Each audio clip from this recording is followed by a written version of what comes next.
Yeah, go on. Go on the rod that we want it to go. It's a bit of a momentous occasion. It's a good job it's happened in the dark because I don't want you to see what's on the end of this. God, look at this. Apparently, one of the famous ones.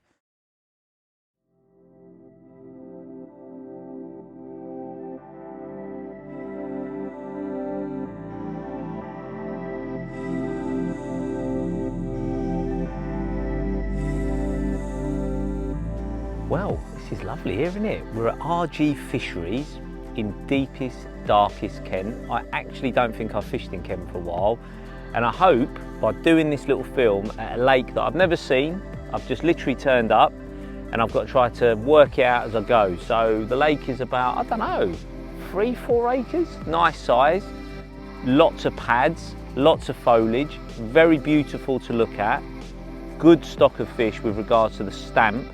I think there's quite a few 30-pounders in here, which is always nice. An English 30, it's a lovely thing to catch. So I don't know how I'm going to start. It's one of those things, you turn up, you've got an armoury, and that's one of the questions I get asked a lot is, Ali, I fished this lake, how do you approach that? Ali, I fished this lake, how do you approach there? Well, we all have a little armoury of our favourites, and actually just deploying them at any lake, anywhere on planet Earth, you'll catch fish. So hopefully I'll be able to show you, going somewhere blind for the first time, how I'm going to approach it. 24 hours, let's see what we can catch.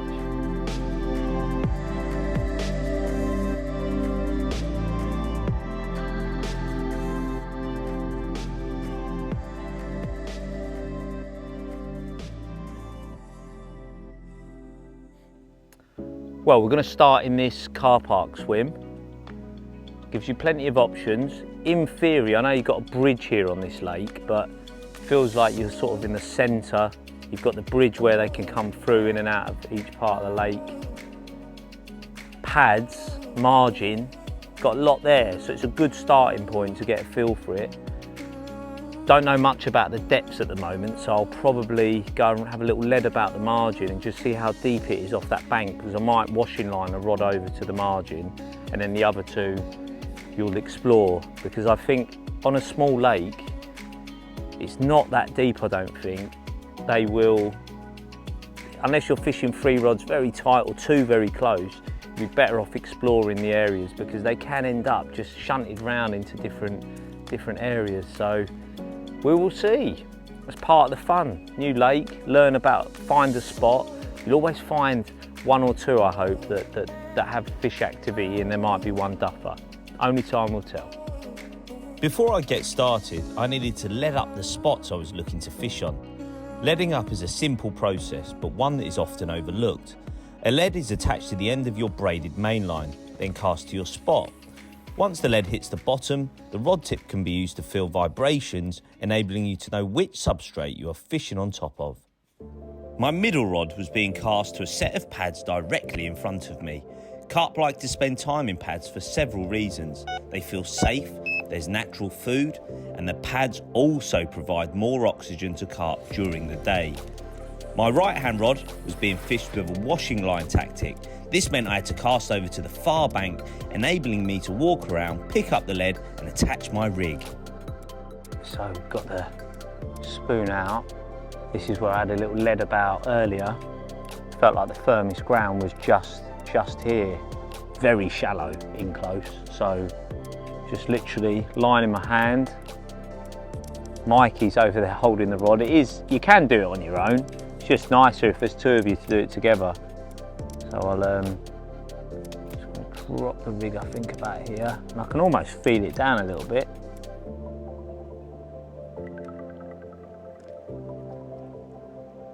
Oh yeah, got a little drop.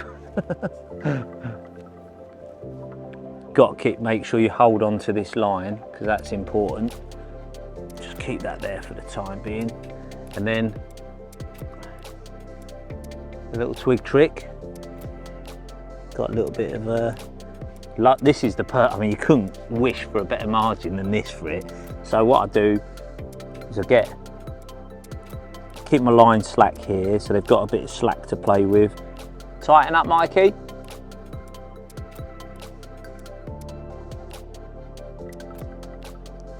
So that's it. So line's tight in my hands. Normally get get like a bluntish twig. Don't want it, you sort of want to use the base of the twig and just find a bit of earth like that. Basically, if we get a bite, that twig is going to come flying out the earth, and you'll get a big drop back, and then it will tighten up. My left rod, similar to my middle rod, was being fished to a set of pads.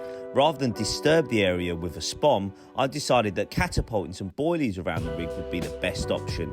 A mix of Activate and Ice Sweet boilies were used, just in case the carp had different tastes.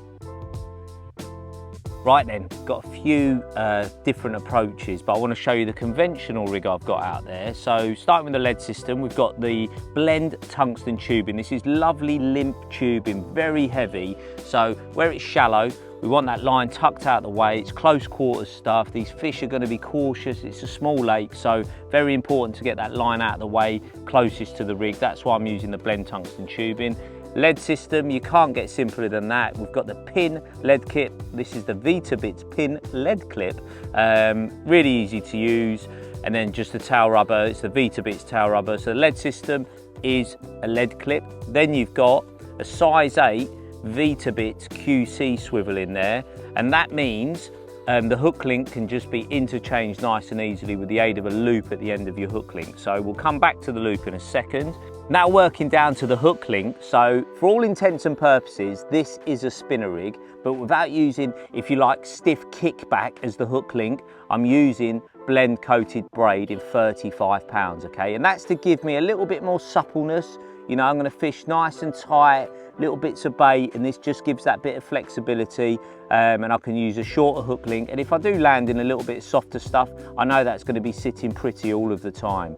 So what I take off 12 inches of blend 35 pound coated braid. I tie that straight to one of our Vitabits spinner ring swivels.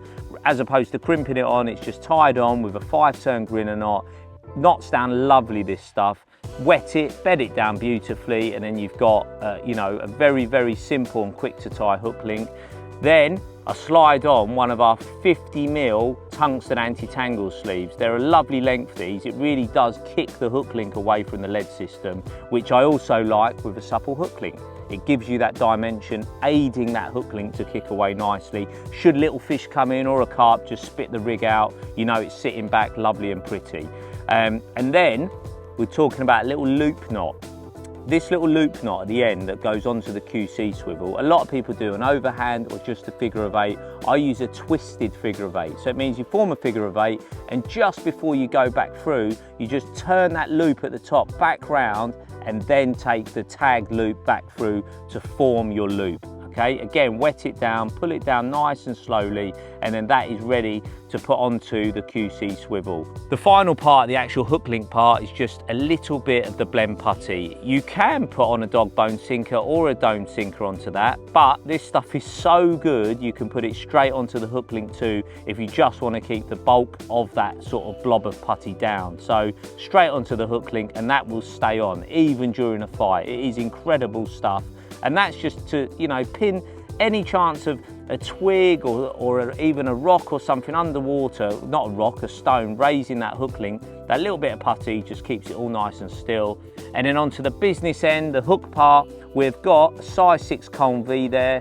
What I've done is taken that straight out of the pack, got myself a bloodliner intern in large. I've threaded that using the wide part, the wide holder end goes onto the hook first, and then you thread that down. Hook the hook onto the spinner swivel and pull the whole lot over the spinner swivel so it's sitting lovely like that. Then you put on a micro ring swivel. It's a Vitabit size 18 micro ring swivel straight onto the shank, and you'll notice there I've got a cheeky version of the long distance hook bead. That's the red long distance hook bead, not out yet. But you can just use a long distance hook bead normally. I'm just using it because I like the colour of it, and I actually like the fleck of colour. It's all about drawing more attraction to the hook rather than worrying about camouflaging it. That is my theory. The more attention, the better. And to finish it off, quite simply, floss on a bait, take a bit of floss, take your chosen wafter. In this case, I am using a wafter, not a pop-up, because this is fishing over a little carpet of bait. And then pull it onto the floss, cut the tag ends off and then simply blob it with a lighter, and that is it. A very long, illustrious way of telling you the rig I'm using, but hopefully that guides you through exactly how to tie it. With the 3 rods out and the swim tidied, the afternoon passed quietly, which was to be expected with the slight disturbance caused in the shallow water. With the evening soon upon us, John, the fishery manager, kindly brought in a kebab, and with us just finishing dinner, the carp decided it was time for theirs too.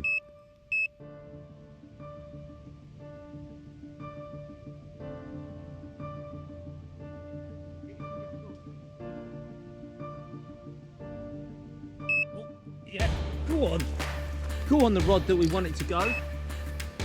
The rod to go was the middle rod, and with me fishing locked up, the fish came in fairly quickly from the pads, then began an almighty scrap under the rod tip.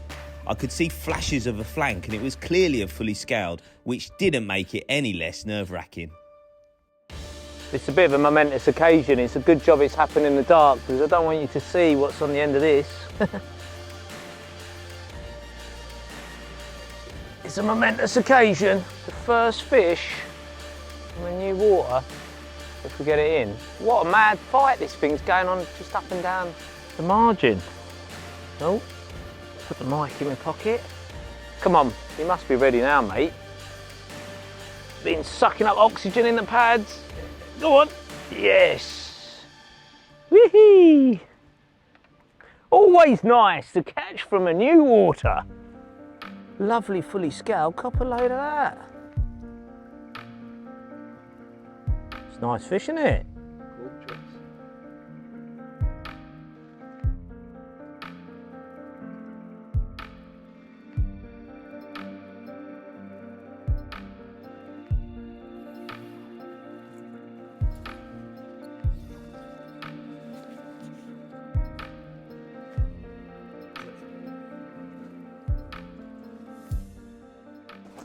God, look at this. Apparently, one of the famous ones.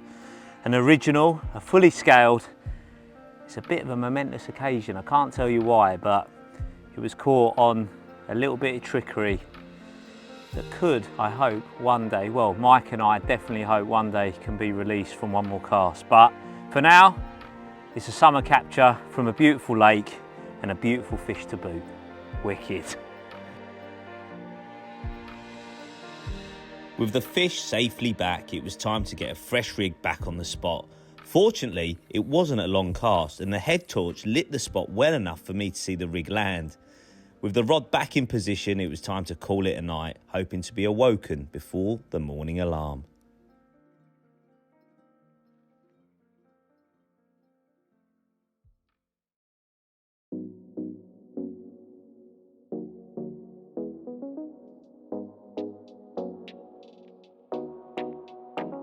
Well, lovely bit of action going into the night, but then it's been dead since then. It looks lifeless, to be honest, so I don't feel like sitting behind the rods is going to be the one, and it'd be nice to just go and do a little bit of stalking. Sometimes being more mobile, try a few different spots, bait a few spots, and just sitting behind static rods isn't the answer. Doing the mobile approach could be, and it's a bit more active, a bit more exciting, so I think in an hour or so that's what we're going to do. With the morning passing quietly, I mixed some bait up, reeled in the 3 rods and began a lap of the lake, depositing bait on several spots, also venturing to the lake next door, which looked great for a bite. It was time to whip up some fresh rigs, and in this case I opted for the ready tied all-in-one solid bag braid rigs, kept safe and quickly accessible in the rig ready, before beginning the short walk to the spots I'd just baited.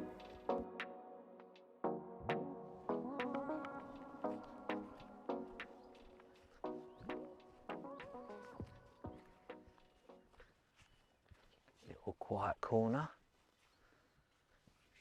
Let's put the stuff down quietly. This is where the rig readies come into their own as well. Just everything's sweet. Look, straight on the rods like that. Lovely. Everything's in there. Little quiet corner here on one of the other lakes. It's just to have a bit of fun. See if we can get a nibble. Here we go, so that's what I'm going to put out. Solid bag, that's basically one of the Meta all-in-one solid bag braid rigs. So straight out of the pack, put a lead on, put your bait on, put the whole lot into a solid bag, tied nice and tight, and yeah, a little splash of Wonderberry goo just nozzled in there as well. Making the bags nice and tight is all about, I put a little air hole at the bottom, put a little bit of pellet in, then I drop the lead in, fill the bag about 2/3 full, put the hook bait in and sort of caress it down to the front of the bag, so the opposite side of the bag to the lead, tap it so it gets condensed, twist the top after I filled a little bit more pellet in, twist the top of it, lick it, and then repeat the process with the corners, and that gets you a lovely tight bag. And obviously the further you cast, the tighter you want to make them, but we're only going to fish close, so let's see what happens.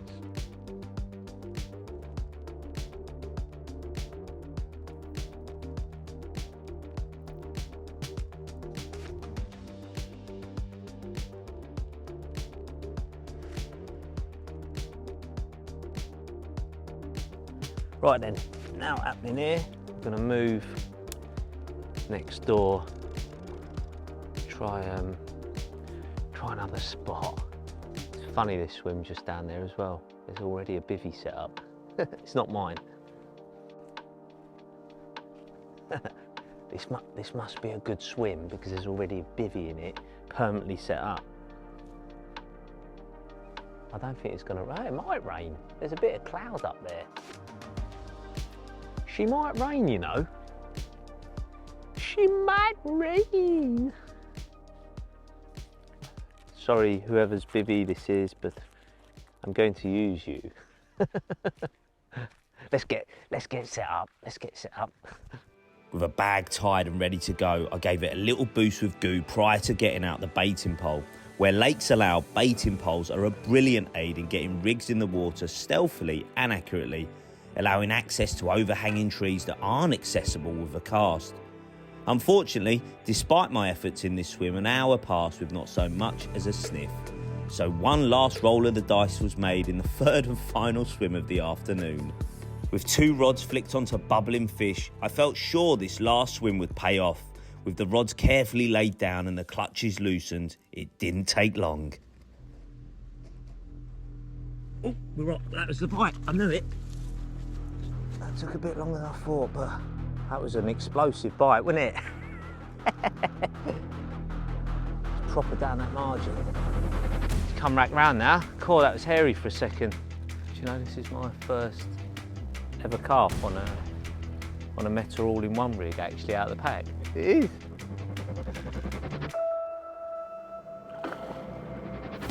Shallow water.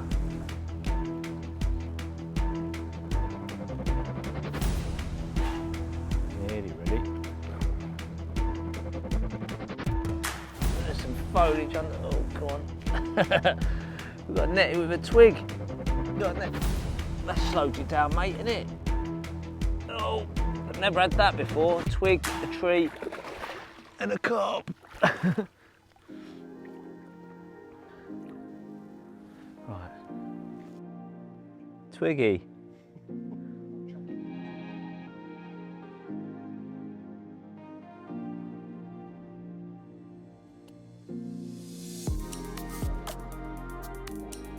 There we go.